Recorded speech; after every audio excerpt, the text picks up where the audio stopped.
Good evening, ladies and gentlemen. The Sharks come out of the gates hot, and we've got some rookie action. We've got some good goaltending, and we have some Puckguy 14. All that and more on this edition of Teal Town USA After Dark.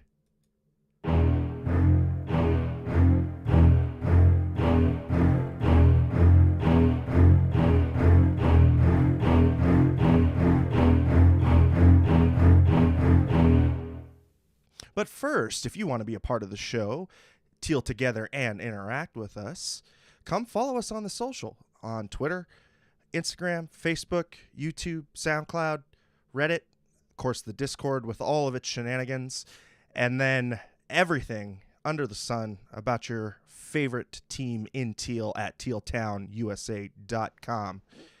Well, ladies and gentlemen, I teased it out a little bit earlier, but we have the one, the only, the Puckguy on scene.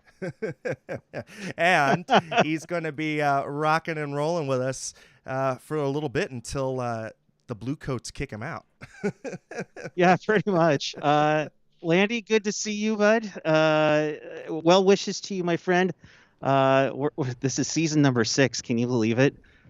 I mean, this is something special, and to do it from here at the Shark Tank, and it's been a while since this place was rocking. Roughly, what I would say, over 18 months for full capacity, and here we are. We made it, and buddy, you spell your name the right way. You like I said on the previous show, you're keeping San Flose. You're keeping San Flose keep going strong. But well, let's break down this game before Blue Coats kick me out.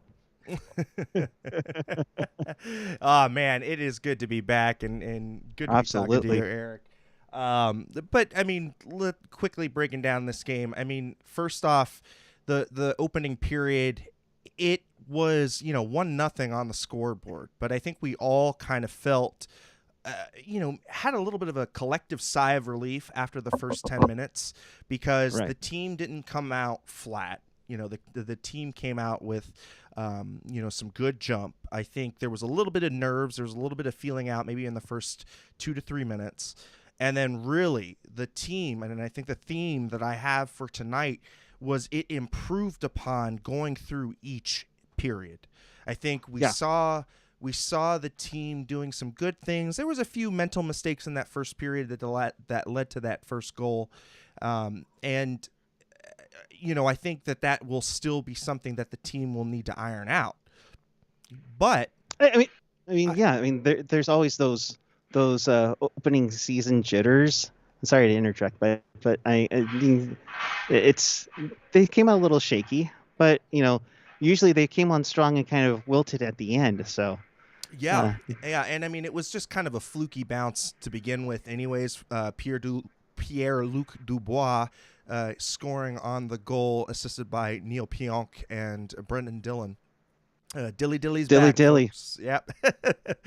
He knew where I was going with that one. Yes. And like I said, it was kind of a weird bounce. Aiden Hill makes the first stop, which is exactly what you're wanting from your goaltender. And unfortunately, they clean up the trash, and that was kind of one of those will goals where, hey, the guys, if you tighten it up a little bit in front of the net, you have your stay-at-home defenseman back, defending the house.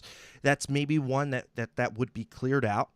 But I think it was also, too, on a transition play. So there was still a little bit of feeling out positionally where these players are going to play and kind of getting to know defense partners and things like that. So I think that's kind of why they were a little bit victimized on that. But again, I saw some really good play out of that first period. And I think it honestly, I think it just kept building upon itself.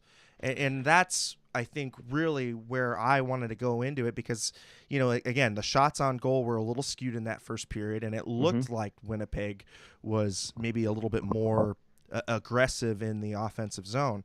But I did not mind that first period. And going in, I thought, again, as long as they could get through that first 10 minutes, make sure that there wasn't anything catastrophic, that would happen. I gave them I gave them the benefit of the doubt to see, what this new look team was going to look like. And honestly, one of the first things that comes to my mind, Eric, is fly to foot.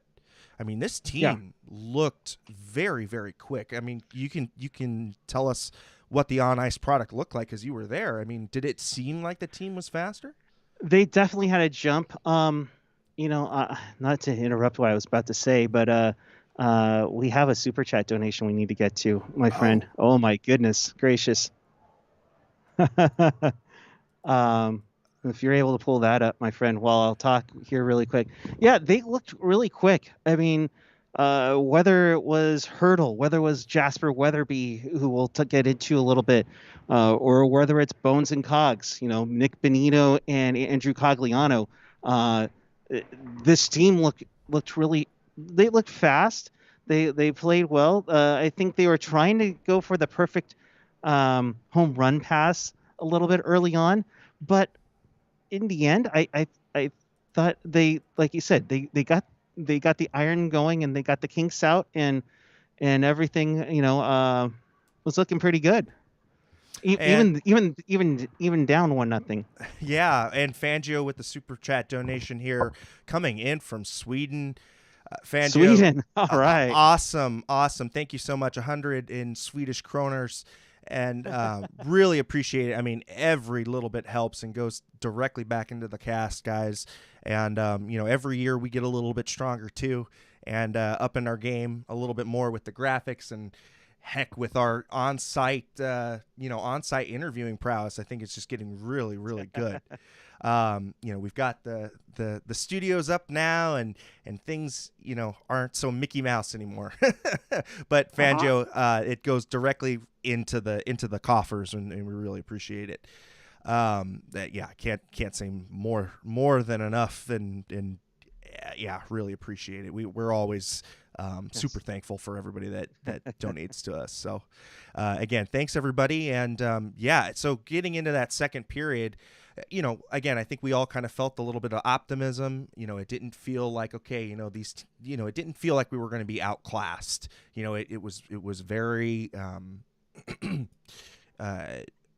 like I said, I think it was very balanced in the way, that the teams played, and it was just really one lucky bounce on that first. Mm-hmm. So in the second period, the Jets come out and get the first goal, right? And on that one, again, it was a kind of a funky bounce. And to me, I wish that there might have been maybe a little bit more pickup in the defensive zone on the backtracking players. But, again, not something that was completely, completely out of the ordinary, right? It wasn't like a catastrophic mental mistake that we had seen this team make prior. You know what I mean? It seemed like they were backtracking into the zone. How are you feeling, like, just kind of the team in its own zone? And did you feel like they were sorting out well? And did you feel like, maybe there's a little bit more emphasis on the defensive end, especially from the forwards? Definitely thought that they were trying to play more defensively sound. When they were starting to kind of get into their groove, there was a little bit of a scrambling around, which, who doesn't really? But to me, I think I thought they were playing more defensively sound.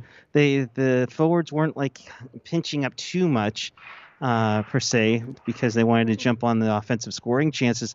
But honestly, I thought that they played fairly well, helped out the defense a little bit more. So we'll see about that. Yeah. So I mean, especially going forward. Yeah, especially going forward, and going into the 3-minute mark. The team takes a tripping penalty, and William Eklund, tripped Giannis Harkins, and we're thinking, okay, now the team. This is really the make or break moment where if this team gives in on a PK here, that's going to be lights out. You're going to looking at a 3-0 hole that the team would have to come out of, but instead, you get some brilliant penalty killing by Andrew Cogliano and Brent Burns and Logan Couture, really feeding on that rush, coming back. and they were able to track the puck. And honestly, a nice tuck in by Cogliano. But again, it was because they were sound back in their own zone, getting back to that puck quick, and just transitioning forward. That first pass tonight looked very crisp. Yeah, I mean, unfortunately, you get that that 2-0 goal for Winnipeg shorthanded, but then you see the penalty kill, and they worked wonders. And hey, Andrew Cogliano, welcome to San Jose. This is why we got you here, bud. But again, you said defensively sound. Of course, it's something that they have to do. I'm looking in the chat. Don't care about Labanc. Labanc. The funny thing with Labanc is that he was back in his usual spot in the penalty box, even serving the hella dudes on the frozen prawns. Shout out Shalana Goldman, good to see you, my friend. But yeah, I mean, they played defensively well. I mean, yes, they made it 2-0, but then came right back to get it cut back into 1. I mean, they looked good. I mean, even what did you think of Adin Hill? I thought Adin Hill looked really good, and especially on the lateral movement. The first thing I noticed was just how quick he was post to post, and he didn't make the second save, on that second goal, but he was barely missed it, and so to me, you just immediately saw how a guy that can move post to post so much quicker is able to react a little bit better and able to put himself in a little bit better position to make the first save. And that's, to me, the biggest difference was it didn't seem like a guy was stuck in quicksand trying to make a save. It was like, okay, this guy seems pretty limber. And like I said, he can really just cover a lot of ground in a short amount of time. Yeah. Unfortunately, my time is just about up here, but I'll leave you with this. What an inspiration that fight was for Jake Middleton after Balcers takes gets hit hard with a boarding shot from Admiral Lowry. Yeah, and how did that translate in the arena? Could you hear everybody get jacked? Big time. It really changed a lot of things. Middleton got things going, and then you just started feeling the energy come back, and that's where I think everybody missed this past year without anybody in the stands. It's just how the crowd can change it into the game. I'll say really quickly, because I know there are a lot of people asking about the atmosphere. Atmosphere was great tonight. Yes, it wasn't a sellout, but it was definitely a great time out here. I mean, I think it was tough for people getting into the building early on because of all the restrictions in the Clear app. I think everybody was getting confused by that. But overall, this place was in good spirits, and especially once you get to the third, I mean, it really got going, especially when Mr. Hertl doing his thing. So, Landi, I hate to say I got to head out, but all the best to you. Take it home, my friend, and I'll chat with you a little bit. All right. Sounds great, Eric. Really appreciate the check-in, dude. And, heading over, really, I mean, again, it's awesome that we have Kura to head out into the wild and get us some good, after stadium presence. And so, yeah, I can't thank you enough, everybody, for the super chat donations, because your guys' donations make that kind of thing happen. So John, appreciate it, dude.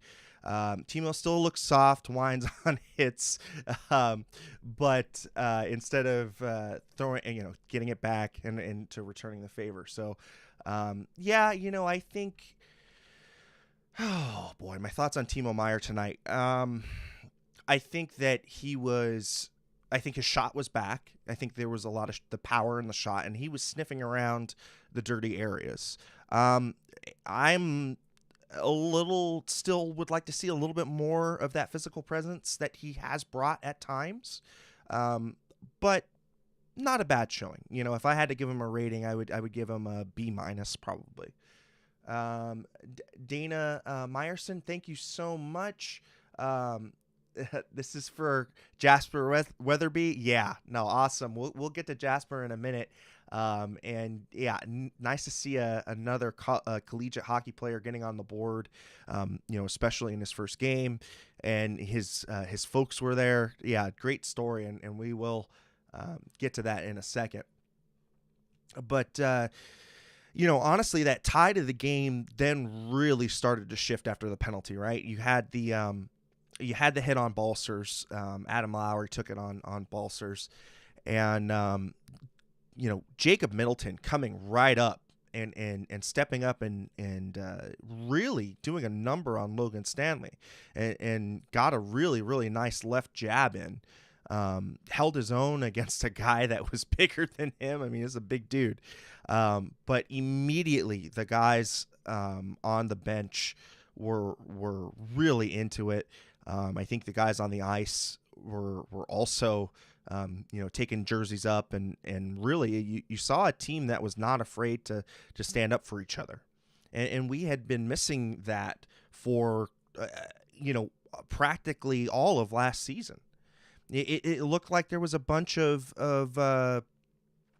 basically co-workers out there, to use a Joe Thorntonism, right? Or was it Joe Pavelski? But, they look like co-workers. And tonight, I think, really was a kind of a pack mentality. And I really did see the team kind of pulling in the rope in one direction, which was nice to see. The on the ensuing penalty power play, the team unfortunately didn't score, but again, you could feel that momentum shift. You could start to see the team really tilt the ice, and then 11 minutes in, 11:59 in, Josh Morrissey taking a holding the stick penalty, and on that ensuing power play, Jasper Weatherby, assisted by Erik Karlsson and Kevin Hellebuyck, really just, being at the front of the net, depositing a great rebound. And again, another collegiate hockey player, North Dakota. And yeah, it's awesome to see, the immediate impact of the collegiate guys and the young players. And I think, again, that injection of youth was really on full display tonight, because I think that this team came out ready to play. And in that second period, talking about getting stronger and being more resilient. Well, they really built upon, what they had done in that first period, and then really the call type of game that it is, that really moved the momentum. And that momentum is one of those intangible things, but I think that it's something that really directly related to the shots, ensuing shots on net. And again, getting Jasper Weatherby on the board, you could see both Karlsson and Hellebuyck, giving the kid a really good hockey hug. It was awesome to see, and it was good to see that his family was in the stands too. So then a little bit further on, I think that there was some back and forth play, really good balanced play, but it ended up at a 2-2 split going into the third period.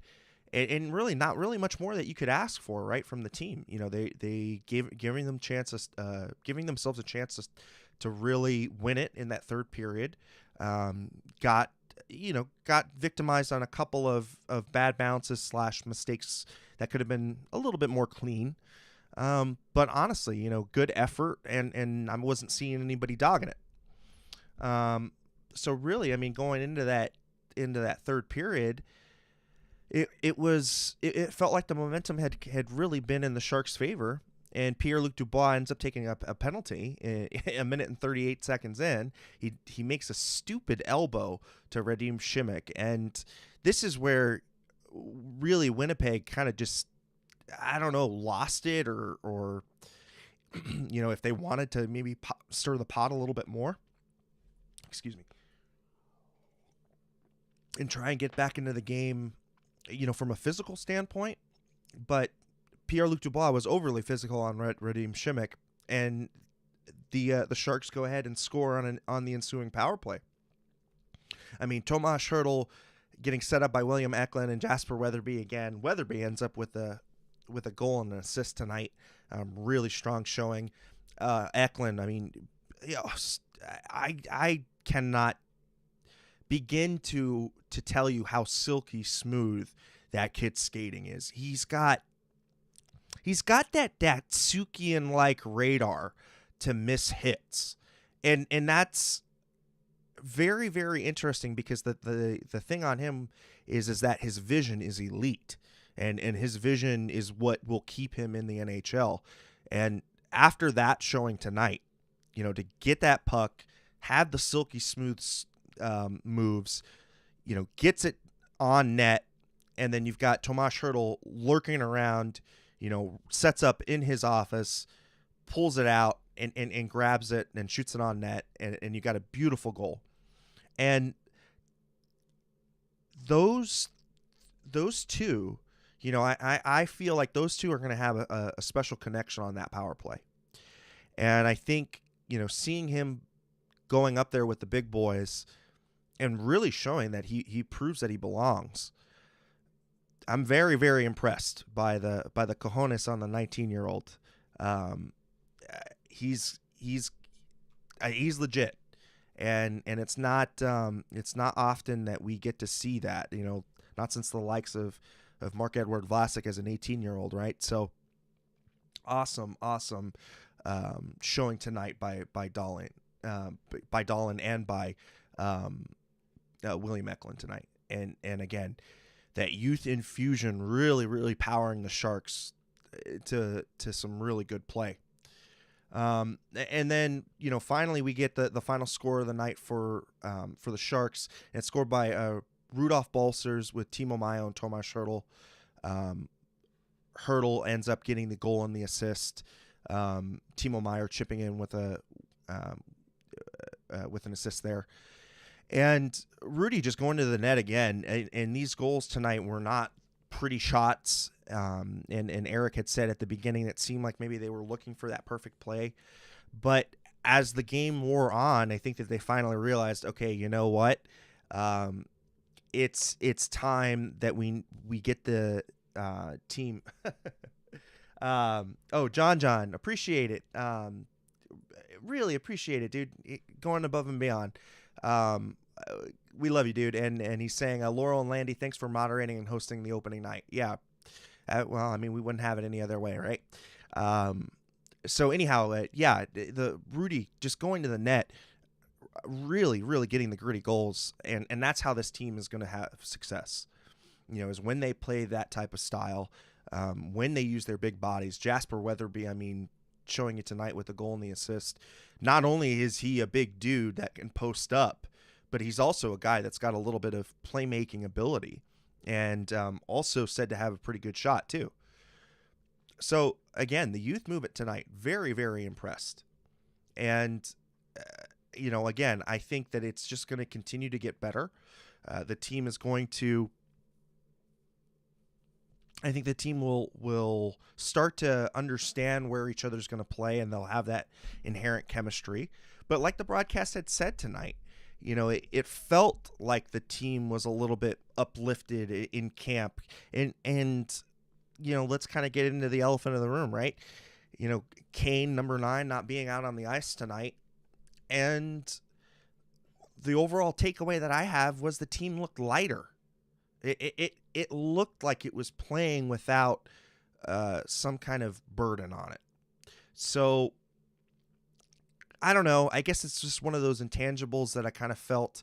Maybe it was, like I said, the good vibe that the youngins brought, and really kind of tried to uplift the rest of the team. But I honestly think that Kane, just being removed totally from the equation, I think has helped. And hopefully they can continue this good mojo, and really push it forward. After that penalty to Rudy, or excuse me, after that goal by Rudy, there was hell broke loose, and literally the Jets go banana sandwich. They take another penalty. Of course, the Sharks didn't score on it. They were really close to, but unfortunately, they weren't able to capitalize. And then the then the Jets make it a little bit interesting. 13:28 in, they end up getting a goal by Jansen Harkins, Logan Stanley, and Josh Morrissey. So again, another one of those. I think to me, this one was the one that was the most concerning. And I think, one, it was because of when exactly they gave it up.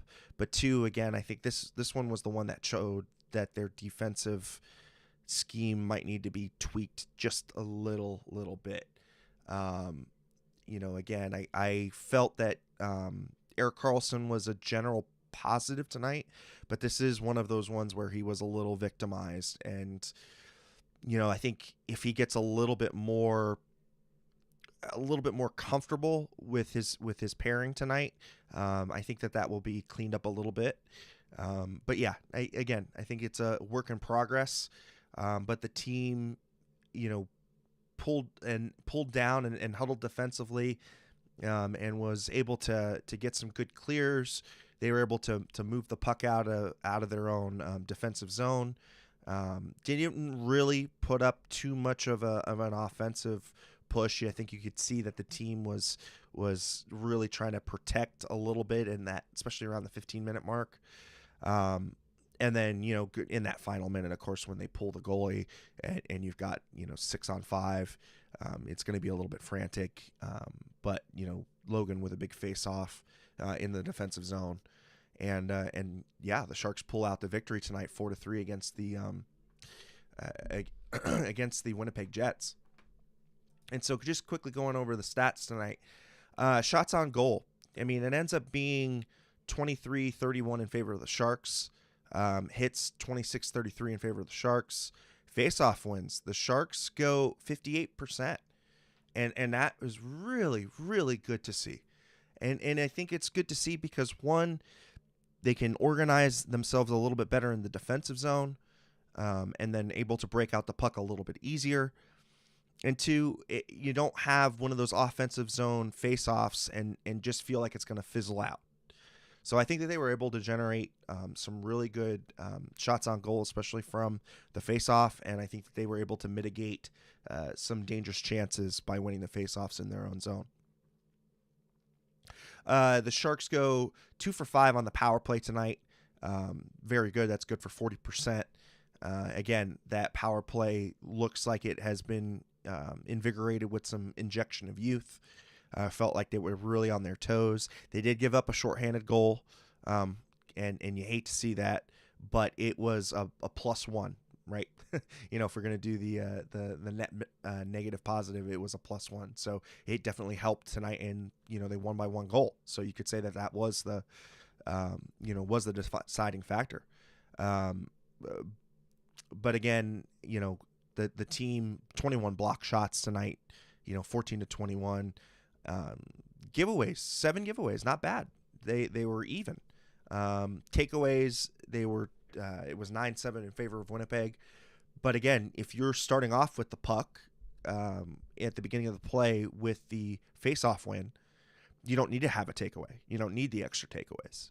So that one's not too concerning for me. But again, it was good to see that this team really got stronger as the game went on. And really great effort tonight. So your stars of the game, third star of the night was Andrew Cogliano. And let's give it up for Andrew Cogliano and Nick Bonino.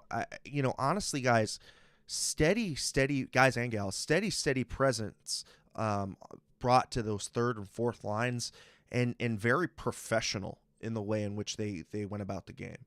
And to me, very, very solid ads. And I think, we were talking a little bit about, the Sharks were a little bit, I would say we thought maybe there might have been some more moves in store in the off season, but maybe ends up, maybe going a little bit more conservative on the free agent pickups. But Cogliano and Nick Bonino instantly paid dividends tonight.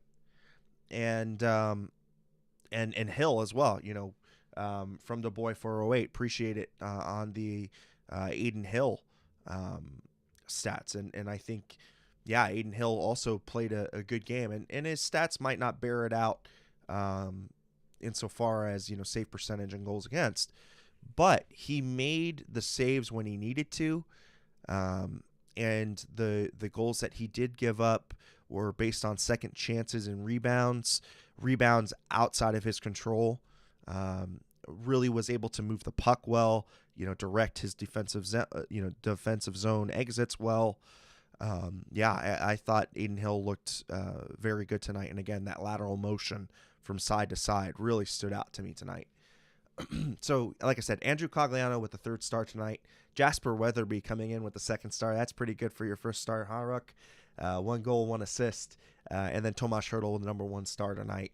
And he gets the goal and the assist. And you know what? As the Sharks progress and the Sharks, get further and further into the season, and hopefully they can continue this good mojo with the injection of youth.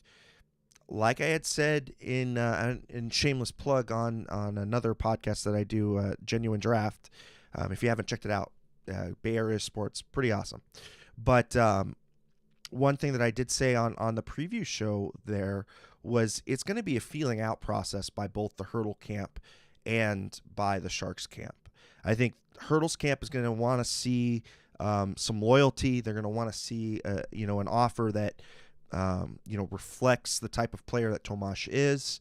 And I think that the Sharks, from the reverse side, what Tomas is looking for from the Sharks is, okay, how dedicated are you to bringing in quality players, but injecting that with youth and addressing issues that can become in the locker room, and really, Doug Wilson, can you prove to Tomas that, hey, I've got a plan here, and it doesn't seem as lackadaisical as it has been before.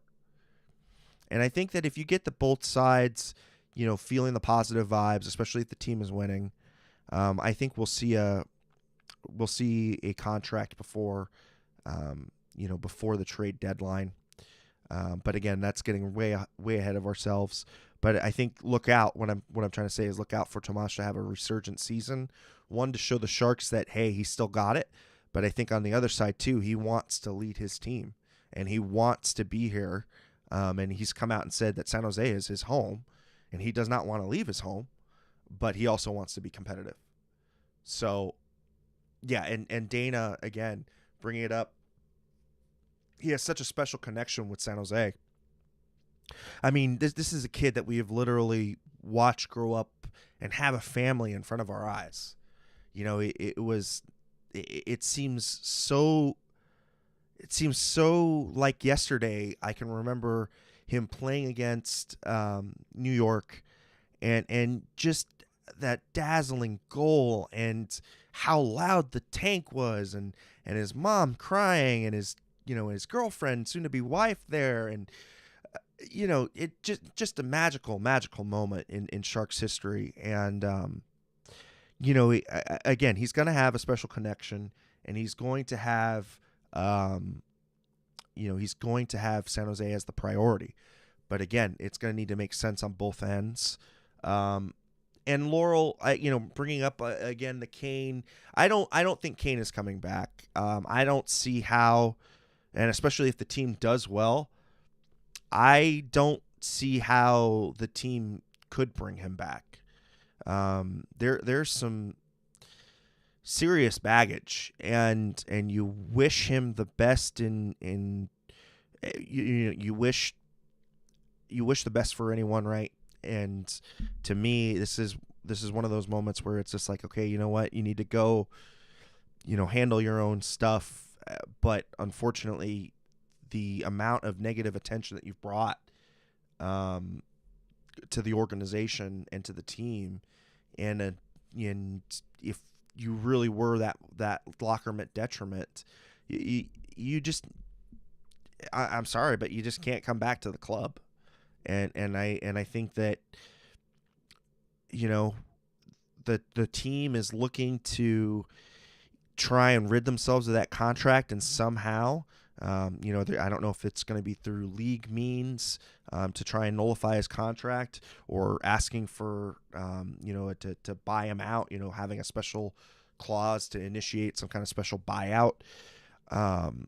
But yeah, it's I don't see him coming back, and I don't see how the team could bring him back.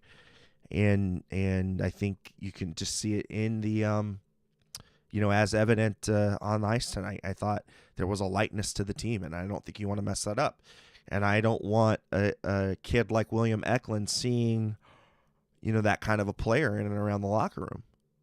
So that's kind of where I'm at with Kane. And, it really sucks. And I don't think I've really talked too much about it on air because, it's not really my place, but it feels like a really big burn because he was so accepted in San Jose, and he was, there was some baggage from before that, we were like, okay, you know what? He wants to turn a new leaf. He wants to, really, move his career forward. And I thought, I think like a lot of other people thought, maybe being in a better environment, or an environment at least different to the East Coast and to the Midwest of Canada, could be better for him. But unfortunately, we've all seen what's unfolded in the off season. And so unfortunately, that's just a player that you have to get rid of. You just have to get rid of. And it sucks because, again, I know a lot in the fan base, we forgave and tried to give him another lease on life. But, you fool me once, shame on you. You fool me twice, shame on me. And yeah, that's a shame on me. So, unfortunately, that's the way that it goes. He's got his responsibilities got to take care of at this point. And we'll see. I mean, ownership in the NHL is like ownership in any other sport, right? They're going to care about who's going to make their team the best. And, maybe somebody will take a chance on him. But I don't see how this franchise does. So, that's kind of pretty much all that I really want to talk about there. And how things have kind of unfolded there. But again, tonight, the Sharks go out and I think, honestly, exercise, some off-season demons just to at least get the season started on a positive note. And, the other thing that I would be remiss if we didn't, pull it, Landi, so John, again, oh man, bro, awesome, dude. Just so much love from the John. I'm feeling it, buddy. I'm feeling it.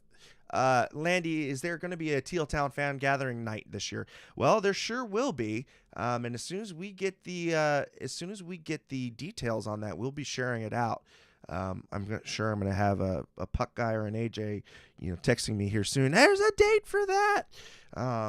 But yeah, there is going to definitely be a meetup, and Landi will be in attendance this year.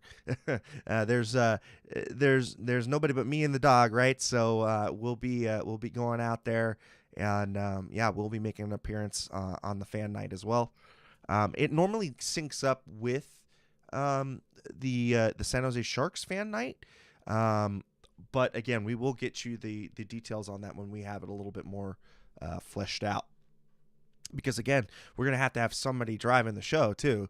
So, as much as I wanted to be there tonight in San Jose for the opener, because I was actually up last weekend, and I've been doing that commute between San Jose and San Diego so often in the last 6 months. But it's awesome because I get to reconnect with you guys up there, guys and gals up there. But, yeah, so I took opening night hosting duties. And that's kind of why we have the show tonight the way that it is. But again, we appreciate everybody coming out. We've topped off at almost 100 viewers on just my ramblings. So, I mean, it's awesome to see everybody come out and use this as a place, use this as a place to gather amongst friends, fans alike, and really where we can, give something back to the community for the Sharks. So, rounding it all out, the last thing that I really wanted to pull up was the return of Drew Remenda to the broadcast. Drew Remenda will be doing some kind of show, like a Shark Bite type show. He will be coming around intermissions. We'll be doing color commentary on the radio and a couple select games on TV. And it's good to see him back. It's good to hear him really breaking down the game, which we know and love.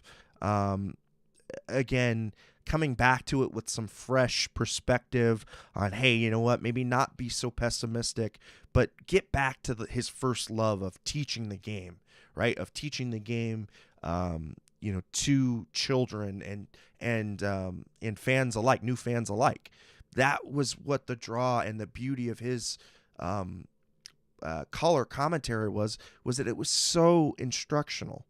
And especially with the youth movement on the team, there's going to be mistakes, and people are going to want to, skewer some of these kids alive. But we're going to have Drew as the voice of reason there to be like, hey, look, in development, especially with young players, there's going to be these types of mistakes. This is how they're going to, evolve out of that. This is what the things that they need to address. And really, it was the perfect coach's commentary to the silky smooth delivery that is Randy Hahn. So it's good to see him back in the fold, and I really wanted to bring that up during this during this first cast, because I think we all missed him, and honestly it was a good reception, and I can't wait to see what we have in store this season for his different takes on the Sharks, and really being back in the fold again. He should have never left, to be quite honest with you, and that's a whole nother story for a whole nother day, the saga of that. But it's good to have him in the fold, and wherever they can put him, and whatever he can add is just a benefit to the organization, in my opinion. Now, there are some that wasn't, they weren't exactly fond of him, or he wasn't their cup of tea. But again, with that extra perspective of being away, and extra perspective of really trying to, instead of trying to really micromanage his direction of how he was going to color commentate. I think, again, getting back to the basics, teaching the game, showing exactly how the game is supposed to be played, and for young players and fans to understand the subtle nuances that a lot of people don't really have a good grasp of able to to explain, especially in real time. John, dude, he just keep making it rain. All right, John, he's saying ESPN cutting off the postgame, unlike NHL.TV. This is a good segue. I think tonight we had a little bit of technical hiccup. I know at least I did at the opening ceremony. It cut away to a commercial, and I think that's probably just ESPN's algorithm, for determining what's a commercial and what's not. So, I think that there's going to be some growing pains. But overall, it wasn't that bad of a transition. We're paying less for, the same content. And so, I appreciate that we have hockey and it's readily available and it's on a large platform such as ESPN, showing it some more love. I mean, hell, when was the last time you remembered NHL being on the opening ribbon of ESPN? It's been a long time, folks. And, again, growing pains from ESPN's side, but I think that, we will start to see the product improve a little bit more. But again, it's just a good place to go for the game. Now it'll be interesting to see how they deal with blackouts, because NHL.TV was pretty judicious about them. So we'll see what ESPN's plan is for that. And we'll see how the service kind of evolves. We'll see where the network loads are going to be, if it can keep up. Because NHL.TV was actually run by MLB and the MLB's content delivery platform. And those two had really done a good job with enhancing the NHL.TV product and really bringing it up to snuff with MLB.TV. So, we'll see how that ends up. We'll end up seeing how that goes. And going forward, just how much more exposure the team will get. Okay, so Ed Ruzitis 84, ESPN got 54% ratings jump on last year for NHL opening 2 games. Huh, interesting. All right, well, you learn something new every day, right? So, again, just another good outlet for hockey to come out on, get more people exposed to this beautiful, beautiful game that we've got. And just growing the fan base. So from there, guys, I think that pretty much wraps it up. And now onto your general updates and that favorite time and love. Have the goddamn common courtesy to give him a reach around. It's that time again, folks. And first on the docket tonight, we've got the Coyotes and the Sabres. The Sabres end up winning in a shootout, 2-1 against the Yotes. The Yotes fall to 0-1-1 on their opening of the season. The Islanders Islanders were kind of swamped out a little bit by the Panthers, 5-1. Panthers scoring 1 goal in the first, 2 goals in the second, 2 in the third. 2 in the second, 2 in the third for a 5-1 score. You've got Sam Bennett with the hat trick, and got some interesting scores already. And the Islanders are surprisingly 0-2 right now. That's not good. I thought that they were going to be one of the more elite teams. The Stars and the Bruins. The Bruins win 3-1 with 2 late third period, or with 2 goals in the third period. That was their Bruins' first game tonight. They're 1-0 on their season. Stars fall to 1-1 on their season. The Maple Leafs beat the Senators in the Battle of Ontario 3-1 tonight. You've got Alexander Kerfoot with a goal and an assist. You've got Matt Bunting with a goal, and Jack Campbell turning in a .952 save percentage tonight. 3-1 Maple Leafs over the Senators. The Rangers beat the Canadiens 3-1, and to nobody's surprise, the Canadiens are now 0-3 on the season. This is a team with delusional aspirations, so we'll see if it's full panic mode over in Montreal. You know how they take their hockey. The Red Wings put up a nice showing against the Canucks tonight, 3-1. Thomas Greiss, our old friend, posting a .976 save percentage with 40 saves, and the Red Wings are victorious over the Canucks 3-1. Awesome goaltending, and the Canucks are now 1-1-1. The Penguins put a slap on the Blackhawks 5-2 with 4 first period goals, and just when we thought things were starting to maybe turn a little bit in Blackhawk land, they're now winless. They're 0-2-1 in their start to the season. The Lightning beat the Capitals in overtime 2-1. The Lightning tie it up in that third period, getting it into overtime. Andrei Vasilevsky putting up quite a show with a 970 save percentage. Wow. 32 saves on the night. Stamkos with a goal and assist. The Blue Jackets beat the Kraken 2-1 in overtime. The Kraken scoring a goal in the second period, and the Blue Jackets scoring a goal in the third, with the Blue Jackets pulling it out in overtime.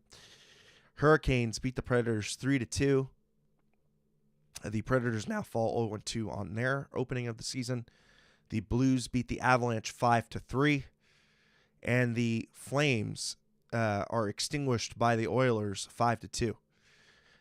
And the Oilers are now 2-0 on their season, and the Flames drop their home opener. And then, of course, the Wild and the Kings having ended after our game, the Wild score and hold on to their 3 second period goals and win 3-2 against the Kings. And that reaches it around the NHL for you. Boy, really hard to do that solo. So awesome to have everybody on the show tonight. But in case if you missed it, you can catch us all over the place. You can always find us on Apple Podcasts, the Google Play Store, YouTube, SoundCloud, Spotify, TuneIn, iHeart, and of course everything, the shenanigans that goes upon in the Discord, and all of the content that we drive up to tealtownusa.com. It's got everything you wanted and more. And for myself, I'm at Eric Landi. That's ErikLandi on all the social media garbage platforms. My little joke and spin on there. And of course, let's see if I can get this right. So keep it real, keep it teal, keep it real teal. All right, ladies and gentlemen, have a great night, and we will see you next game.